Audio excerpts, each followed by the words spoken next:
Good evening. Hope you're all doing well. Today we're learning Maseches, Bava Metzia Daf Lamed Tes, and we're starting on Lamed Ches Amud Beis, right in the middle of the page at the last of the very short lines. Yesterday, the Gemara made a comparison, one that in light of where we're holding in Klal Yisrael was a little bit painful, standing on a nerve. The starting point wasn't standing on a nerve. We were discussing a Mishnah that's on Lamed Ches Amud Aleph as to whether or not, when I'm watching your fruit, and I see that the fruit is starting to turn, am I allowed to sell it in order to prevent you from losing out, yes or no? And there we saw Machlokas Tanoim, where the Tanakama said, Lo yiga bohen, let it spoil. And Reb Shimon ben Gamliel was of the opinion, don't let it spoil. You should be mochran bifnei bezdin because it's kimeshi vaveda bifnei bailam. And the Gemara posed a question yesterday, which we ended up rejecting on the top of Lamed Ches Amud Beis. We were discussing whether or not we would apply the same thing to someone who is a shavui. We know there's so much of this happening right now. If you have a person who's a shavui, they're a captive. So do we like assign a family member to go take care of their property? And the Gemara's assumption was that there was a comparison between our Mishnah, where there's this din, at least according to Rashbag, of Kameshi Vaveda, I want to prevent damage from you. The Shavui hasn't been home for 6 months, so maybe it's better that we should go into their property and help, yes or no? And the Gemara yesterday rejected the comparison. So today we're picking up right there after the rejection of the comparison. Lememra, if you're saying that our case, the Mishnah Lamed Ches Amud Aleph, by the fruits that are turning, is not comparable to the properties of the captive, as those properties are decaying, Lememra, that seems to imply that there are separate logics that are employed, one for our Mishnah and one for a Shavui, because otherwise, in principle, it should work the same, which is things are decaying, let's intervene. That's what should be true in our Mishnah, should be true by a Shavui, but that's not the case. After all, how can you say that they're Trei Tameh? After all, V'ha'amar Yehuda Amar Shmuel. Shmuel, his name is important here. Shmuel said halacha kerashbag, which means that we are mochran bifnei bezdin. That's our din in the Mishnah Lamed Ches Amud Aleph, that if you're holding my fruit and the fruit is turning, if Shmuel says we hold like Rashbag, then we sell the fruit. And v'amar Shmuel moridin karov l'nichsei shavu. He has the same exact svara by the shavui as well, that we do appoint a family member to go take care of the property of the shavui. Those two things seem to be the same. Lav mishum dechad taimahu, that we're considered about meshiv aveda / the person losing out. Again, that broad area, not to be overly specific in language. So it seems from Shmuel that they're both one and the same. So that's how he paskins ladina. So if Shmuel paskins that way, that both in our Mishnah and in regards to a shavui, that we do intervene when something is turning, either the fruits in our Mishnah or the property of the captive in the case of a shavui, they all seem to be one reason. Says the Gemara, lo, really trei ta'amei ninu. Really, the two issues are completely separate in halacha. They do look similar, but they're not similar. And says the Gemara, hachanami mistabra. It's actually logical to assume this, because look at this. Amar Rava, Amar Rav Nachman, halacha kedivrei chachamim. Rava says in the name of Rav Nachman that when it comes to our Mishnah Lamed Ches Amud Aleph, in regards to the food, the vegetables that are turning, we follow the Chachamim who have the din of Lo Yiga Bohen, and yet the Amar Rav Nachman moridin karv l'nichsei shavui. Yet when it comes to a shavui, we do assign someone to intervene. So here, Rav in the name of Rav Nachman highlights that we have shitas that live in opposite camps. You have the shita that when it comes to the fruits that I'm holding for you, that as they turn, lo yiga bohen. And then when it comes to a shavui, we say yiga bohen, right? You have opposite svaras. So that shows us that that's the case. We therefore see that trei ta'amei ninu shmamina, that even though by Shmuel they happen to be the same, it's not because they have the same halachic svara behind them. He just happens to paskin similarly in both cases, but really there is no thread that connects the two cases. And just to be sharp about it and to be super clear, the din of our Mishnah, which speaks about fruit that is turning, and we try to extend it to the world of a shavui, the answer is that no, the two things are not comparable. They're trei ta'amei ninhu. There are different rationales in halacha that apply to both, and that is the end of that sugya, at least in great part, at least in the basic form of the sugya. Now, Shmuel Amar, Shmuel skipped a line. Itmar, shavui shenishba. If you have a shavui who is held captive, Rav Amar Ein Moridin Karov L'Nechasav. Rav was of the opinion that Ein Moridin, that we don't assign someone. And Shmuel Amar Moridin. Shmuel says that we do assign someone, like we saw a couple of lines ago. This is in context. So that was where we tried to ask from Shmuel that it seems like it's Chad Taimo. So we see that Shmuel holds this way. Now let's qualify this Machlokes Rav and Shmuel.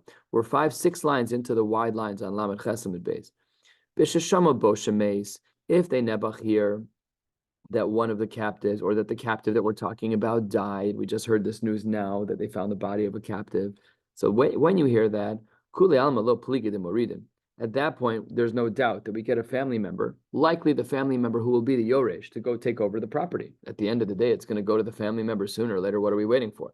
Ki pligi, the only time that Rav and Shmuel argue is bishelo shama bo shemes, when it is unknown as to the status of the captive.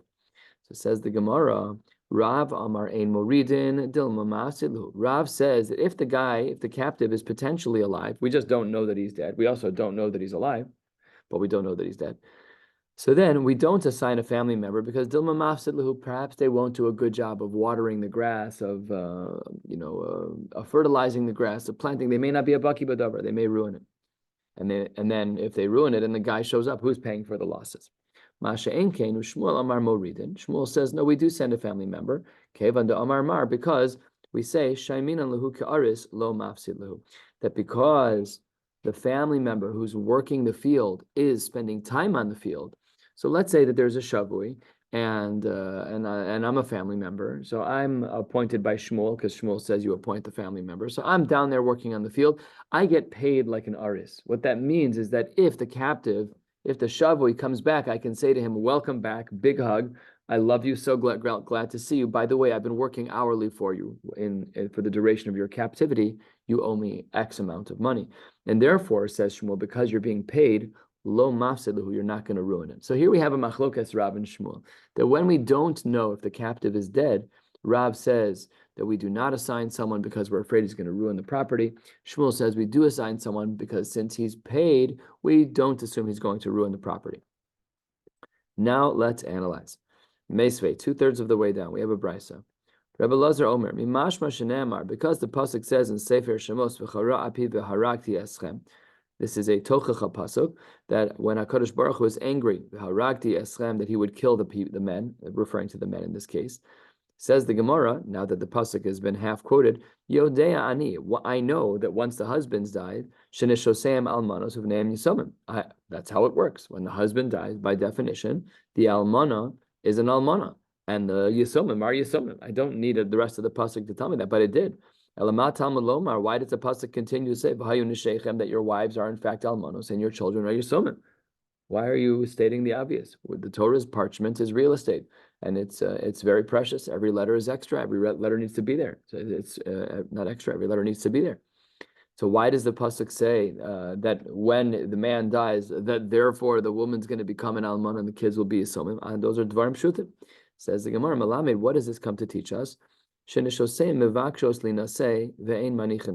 very sad and difficult sugya.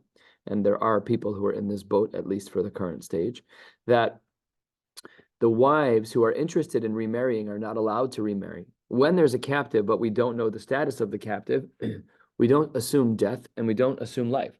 We just live in a place of suffix, and we don't know what the story is. Therefore, she cannot remarry because of the halachic concern of aguna and eshes ish. And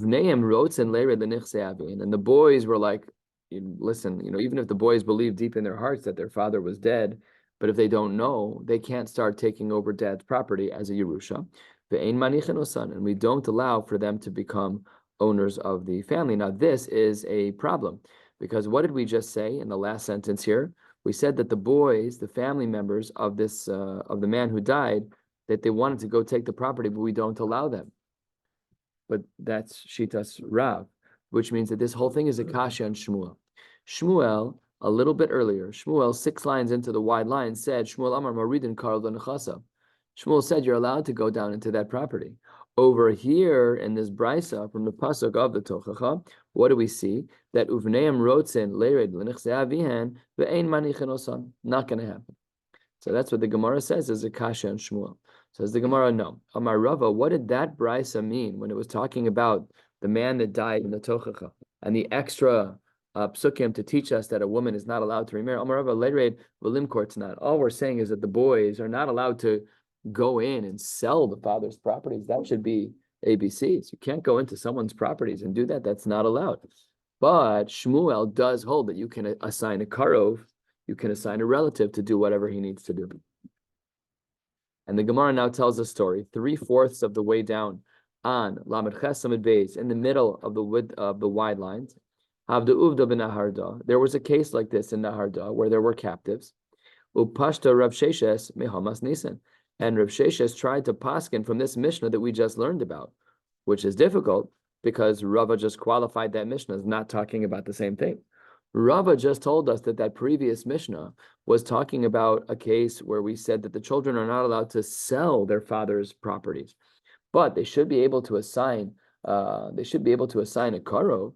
So says the Gemara, Omar le Rav Amram, I don't understand you and Naharda. Why did you learn it that way? Leirid v'lim kortznan. Why didn't you learn it the same way Rava did? Amar le said to him, Dilma, perhaps mi pumpadisa at.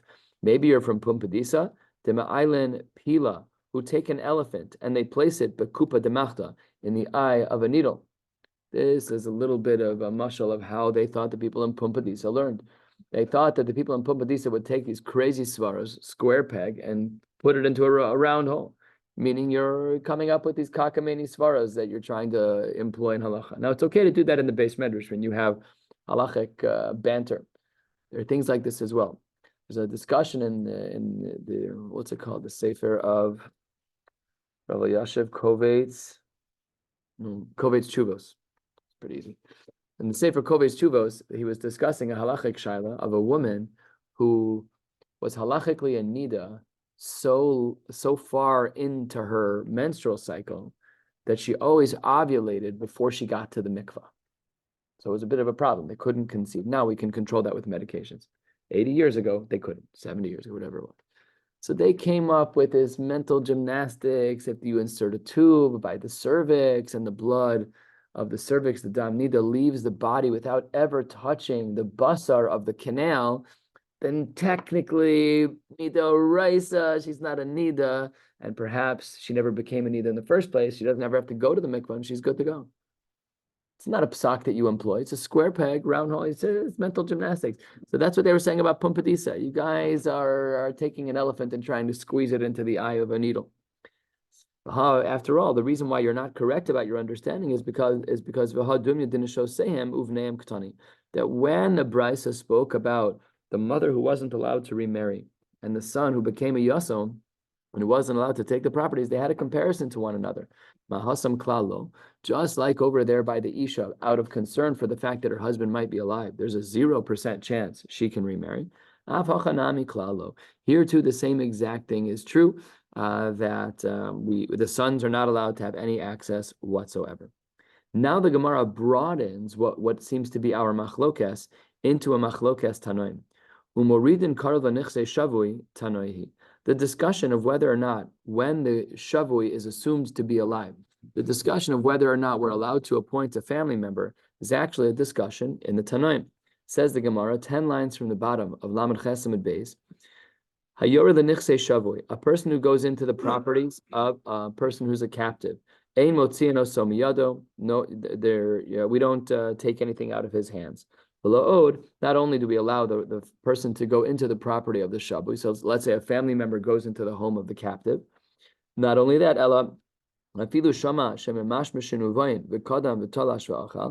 even if the karov, this is horrible, this is bad family dynamics.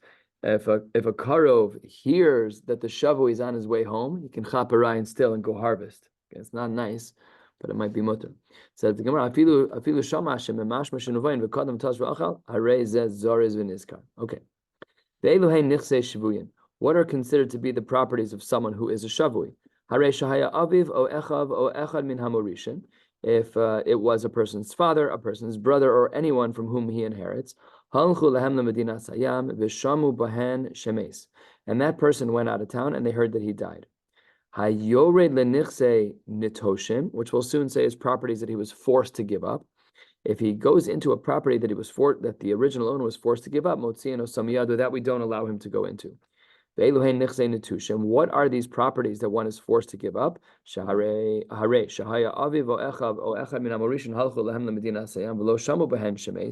we didn't even hear if the person died. We don't know. Amar Rabban Shimon ben Gamliel, Shamati Shanitoshin Kishvuyin. So one shita seems to say that that you're allowed, that in this case, in the case of Eluhei Nichse Nitoshim, where he's forced to give it away, so we say there that we do allow him to take the property because Velo Shamu Behen Shemesh, he's allowed to go in. Look at what Rashbag says 4 lines from the bottom. Amar Rashbag, he says, no, Shimon ben Gamliel, Shamati Shanitoshin Kishvuyin. The Tanakama says you're not allowed to go into the property. Rav Shimon Gamliel says you are allowed to go into the property. So we see it's a machlokes tanoim. So that's what the Gemara wants to recommend. Now we're not done yet with the brisa. Hayor lenichse ritoshim. If you go into a property that a person gave away by choice, not like the original case of nitoshim, we're going to discuss these odd words momentarily. Then motzino somiyada, you're not allowed to keep that property. What are these properties? Ve'eluhei nichse ritoshim harei shaya avi vo'echa vo'echa min amarishin kan. They're right here. But we don't know where he went. So that's a case of Ritoshim, where he's standing right here. 5 minutes later, we can't find him. It doesn't mean he's held captive. It doesn't mean he's missing. Maybe he went somewhere privately. Maybe he's in the bathroom. You don't know. You don't know where he is. Pasha, you can't go into his property and take it. That's obvious. It says the Gemara on the last line, what are these weird words? We said Natoshim means that it was a property that you were halachically forced to give away. And ritoshim means that you were not halachically forced to give it away, but you did give it away. So it says the Gemara on the top of Lamed Testament Aleph, nitoshim is from a pasuk that is well known. Nitoshim debal korcha. That means that it was forced to be removed from you. Dichsiv v'hashvi'is tishmetena unetashta. That's what nitoshim is from, is unetashta. In Shvi'is, you're forced to give up on your field that year. You're not allowed to keep your field that year. That is a field that you have no choice but to get rid of. And therefore, we call it Netoshim from the pasuk of Unetashta. Masha'in afka asa de malka. What removed that property from you was the king. That is nothing, capital K. That's what HaKadosh Baruch Hu did. There's nothing you can do about it. That property is no longer yours.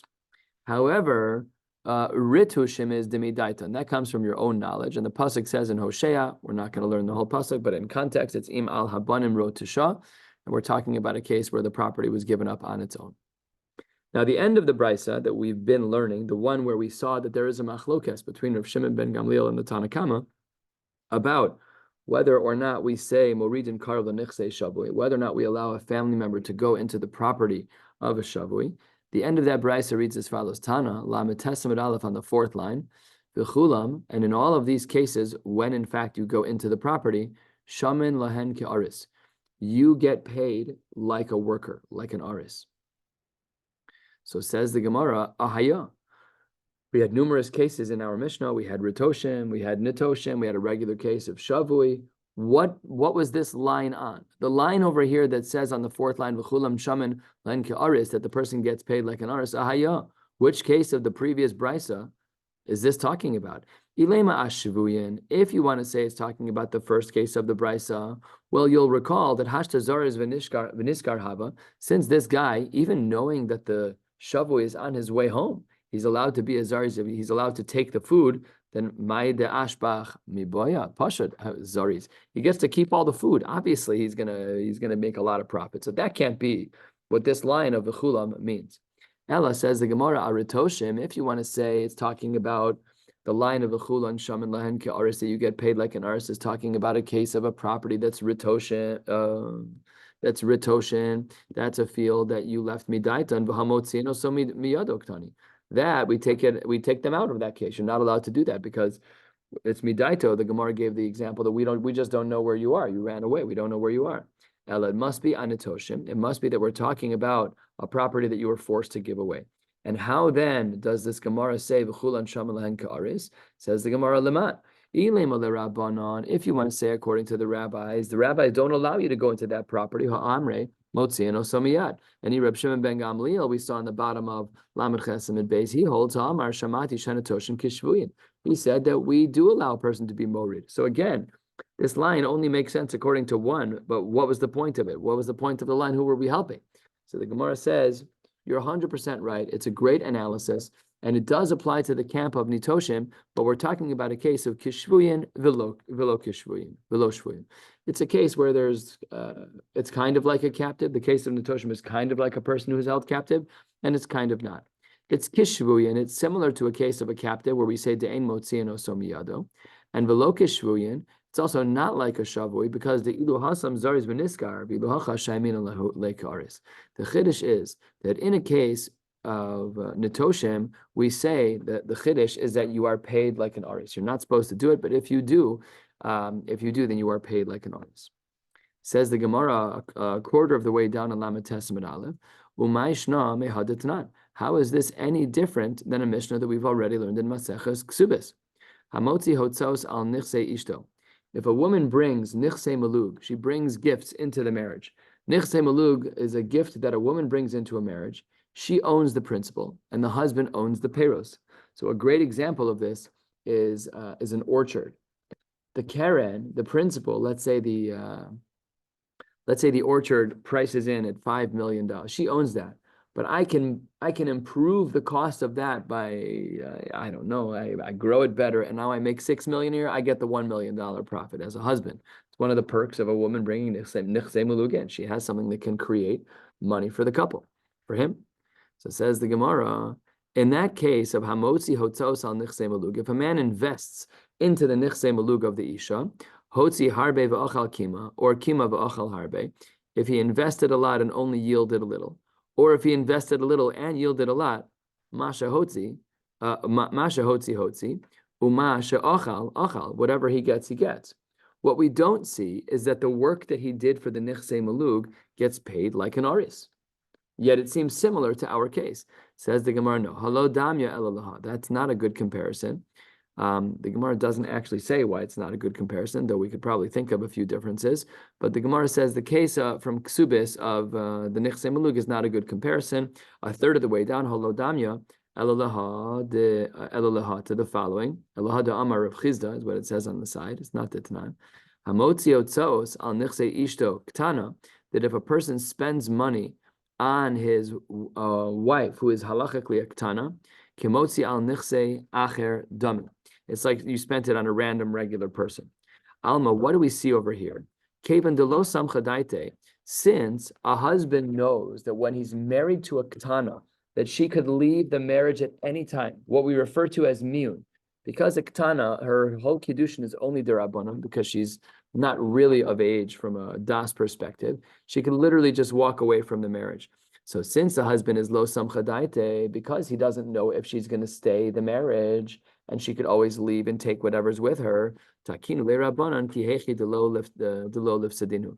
The chachamim over there made a case scenario where he can have some teeth, at least a little bit, some teeth in this marriage to hold on to things, because we want him to be invested in the marriage. But hacha, in our case of netoshem, hacha nami, maybe we should say takinu le'rabanan ki hechi de lo lifsadinu. Perhaps we should have made the comparison over here that that we don't want people to lose out, and maybe that's why we said that that on the case of nitoshin, he gets paid like an aris. Let's go back to this line of v'chulan shamin lahen ke'aris. We already told you what the case was. We said the case was nitoshim and it's shvuyin v'lo kishvuyin, and that you get paid like an aris. But what the Gemara is picking up on now is v'chulan la'isu yemai. This we know, that whenever we have a language that's super broad, like a language of kol, we almost always pick up on it. So the language of the Mishnah, quoted 4 lines down from the top and quoted again here, is v'chulan shaman lahen ke'aris, v'chulan la'asu yemai. Says the Gemara, la'asu ye, hada amar Rav Nachman amar Shmuel, shavui shenishba, moridin karov l'nechasav.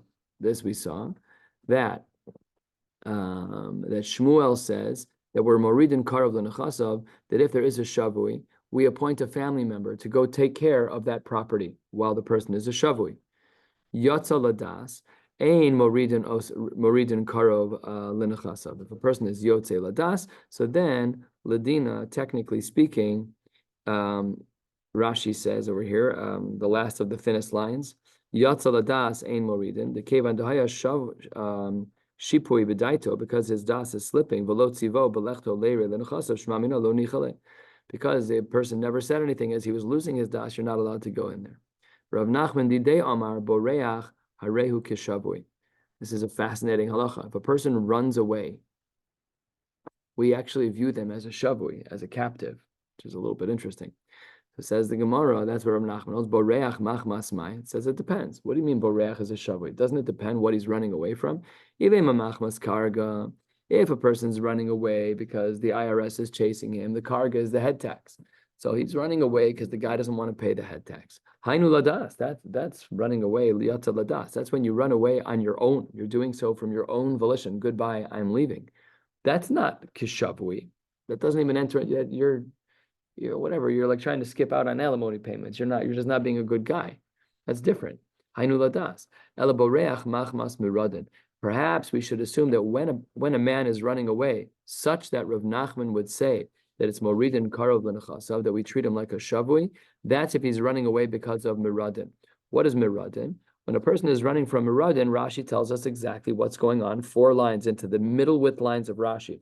Shaharagas hanefesh. This is talking about a case where a person killed someone, uparsoi horigan al shvichus damim, and the Persians, they kill for murder. Kedamim Bava kama miradin hi ritzicha b'lashon parsi. It says the Gemara over here. They are going to retaliate. This is just it just couldn't be more accurate. Like the discussions in today's news about retaliation by Iran, it's a little spot on. So what the Gemara says is that their punishment was merida. Now we know the word merida from Hebrew, which means rebellion. This word is not a Hebrew word; it's a Persian word. And what the Gemara is saying is that when the guy is borech, it's machmas miradin. He is running away from miradin, which is the punishment of the capital punishment of being killed for murdering. So if a person runs away like that, that's not yotze ladas. That's you running away because you're petrified of the Persians killing you. Amar Yehuda Amar Shmuel, Shavui shenishba. Let's say that there was a shavui, there's a captive. V'hiniach kama liktzor, he left something to be harvested. Anavim livtzor, he left grapes to be plucked from the vine. Tamarim ligdor, dates to be gathered. Zaysim limsok, or zaysim that should be brought to the press. Bezdin yordan lenachasa. This isn't about a karov anymore. Bezdin goes into that field and takes ownership. Uma'amid and apotropos, and they appoint someone who is going to be a watcher just to make sure that everything goes smoothly. The kotzeru boser go there mosek, and they do all of the appropriate harvesting respective to each of the different types of things that this shavui is growing at home. Only afterwards, after the apotropos watches all the harvesting, then we appoint a karov. Says the Gemara, why? Why don't we just keep the apotropa there the whole time, and instead of the family member? It's a little bit cleaner. It's a bezdin appointed person as opposed to a family member. There's less skin in the game, and the apotropos we know is going to back out when he's done. So the answer is that the apotropa lidiknani lo mukminan. The apotropos is not meant for bearded people. The diknani is a zaken, an old person. A zaken is a beard. Zakan is a beard. So that's why a zakan and zaken are the same exact words. So the Gemara says an apotropos is only meant for older people. It is only meant for younger people. It's not meant for older people. That's why we don't appoint an atropos over here.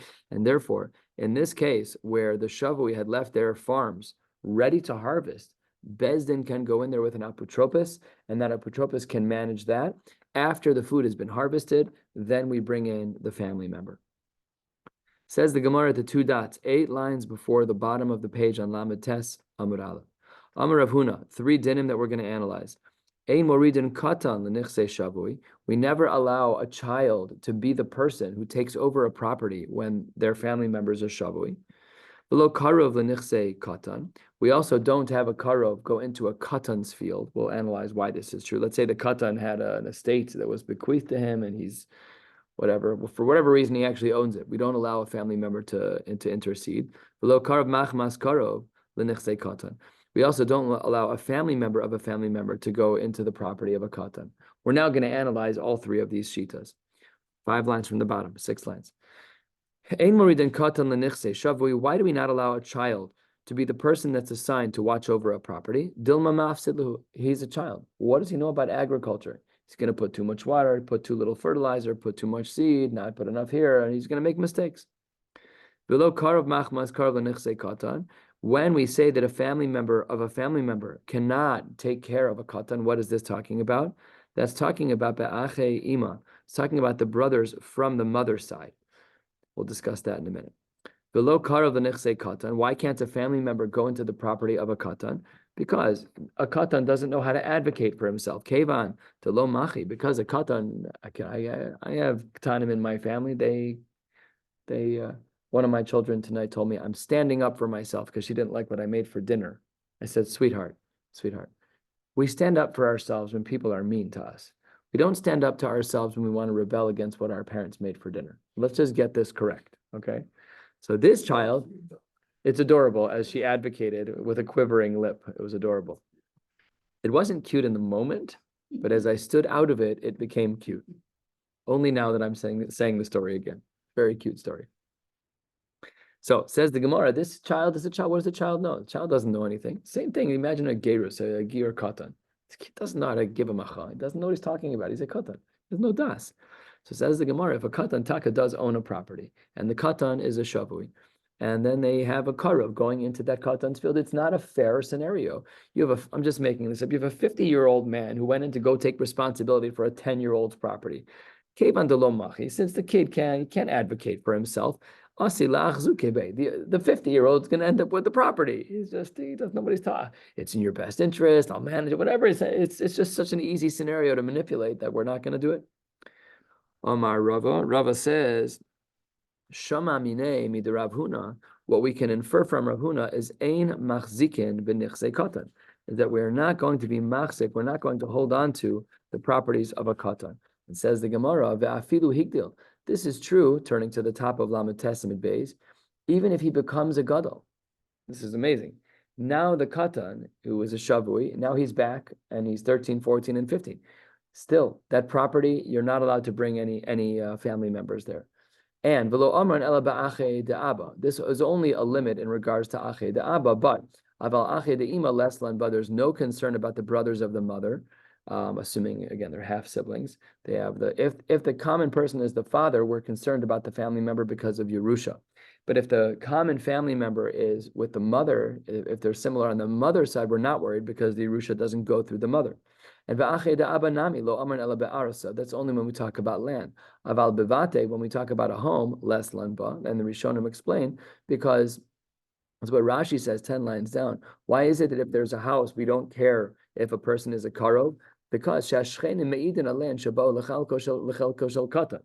neighbors, what are you talking about? This isn't your house. The neighbors will chime in. And the only time we say that land won't work is when there is no shtar that's written up where there's a delineation of properties. That's what an itida is. About avid itida, if in fact there was a document, kala islu, everyone will find out about it, and then you can even have a karo for the katan. And says the Gemara, with all of these qualifications, velohi, that's not true. Loshna ache de abba, veloshna ache de ima. It doesn't matter how the child is related to the karo. Loshna arasa, veloshna bate. It doesn't matter if we're talking about land or a house. Veloshna avid itida, veloshna lo avid itida. It doesn't matter. Lo machtin, and we don't bring a karov into the property of a katan. A karov is never allowed to do that. The Gemara tells a story, and this was what I sent a picture out today to kind of highlight. It's a shtickle Yevamos case, not super complicated, but it helped me to draw it out. I'll hold up the picture in a second. Ha'isafta, there was a woman, a grandmother generation woman. The Havila Tlas Benosa. She had 3 daughters, Rivka, Rachel, and Leah. Ishtaboi ihi v'chada barata. She, the Safta, and one of her daughters were captive. So over here in the picture, I put an asterisk next to the people who were captured. You have the Safta in the top generation, and you have Rivka, Rachel, and Leah in the second generation. And there's an asterisk by Safta and by Rivka, and the two of them are the ones who are held captive. That's what the Gemara says. And then the Gemara says, Idach tarte benasa, of the other 2 girls, namely Rachel and Leah, Shechiva Chada, I wrote here that Rachel had passed away, Minayu B'Shavka Yanuka. And the other one had another child, which is the child over here that's Chaim. So let's review the case. We have 3 generations. Safta and the oldest generation. Let's say she's 80. And then you have 3 kids who are in their early 60s. You have Rivka, you have Rachel and Leah. Safta, who's 80, and Rachel, who's 60, held captive. Safta and Rivka were held captive. Rachel died. The one daughter who's alive has a son. So now says the Gemara as follows. Amar Abaye, Heichi na'avid, what should we do? Lemaisa, there might be a Yerusha from the Savta. Rivka is unknown like the Savta. Rachel's dead. The two people who are alive are Leah and her son Chaim.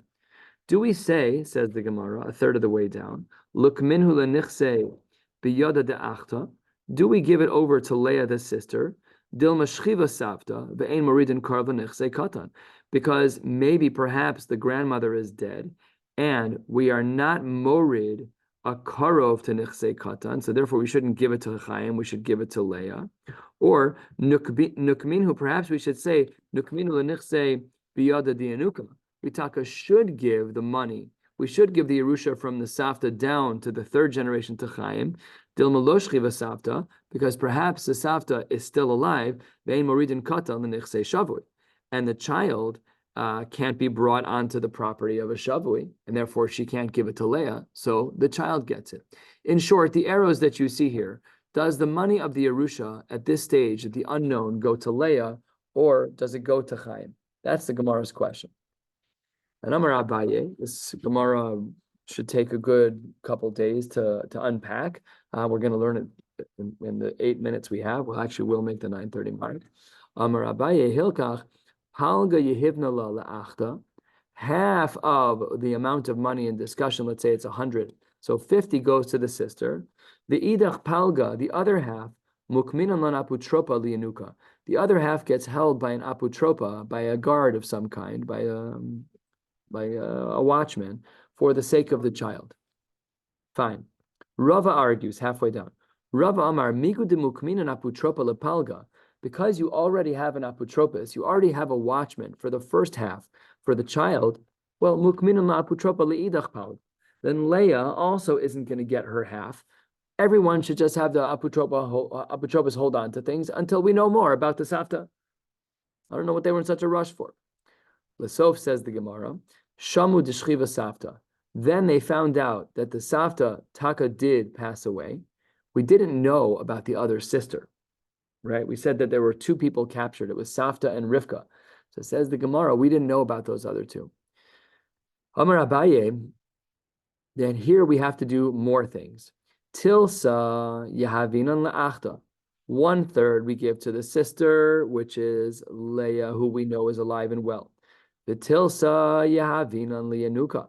And 1/3, because we know the Savta died, the son, he's a boy, he's going to get at least some of it, he gets 1/3. The Idach Tilsa, the final 1/3 that potentially could go to Rivka, if in fact she has lived through her captivity. The Idach Tilsa Yahavinan Danka. We give her a danka, which is a 1/6 la'achta. That would go to Rivka. And be'idach tilsa yavinan danka la'achta. Sorry, let me just read that again. Be'idach tilsa yavinan danka la'achta. Be'idach danka mokminan la'aputropa lianuka. So here's how the breakdown of money goes if we know that the Savta died. 1/3 goes to Leah. 1/3 goes to the child. And there is another Rivka, but we're not sure if she's alive or not. She gets a 1/6. Then the final 1/6 is watched over by an aputropa. And here too, Rava says, and with this we'll conclude, Rava says in this case of the Savta with the 3 daughters, where we know that the Savta died. We don't know the status of Rivka. We know Rachel has died and Leah is alive and her son is alive. Rava says, Amar migu demukim aputropa ledanka, because we have an aputropa watching over the 1/6 that we're not sure what should happen to it. Mukmin napi aputropa leidach danka. So he says over here, both 1/6 should be watched. So therefore, according to Rava, the way the money would break down in our case that we just saw, in this family tree here, the way the money would break down in this case is that one, where we know that the Savta has in fact died, 1/3 will go to Leah, 1/3 will go to Chaim, 1/6, and the next 1/3 will be held by an apotropos, but potentially it could end up going to Rivka if she were to end up exiting her captivity. We're going to stop right here at Mari Bar Isak, which is about 2/3 of the way down. And in Mirza Hashem, we'll learn that and Daf Mem tomorrow. There is a chance I'll be away one night later this week. I don't know yet. I will, of course, keep you posted. Wishing you all a beautiful night.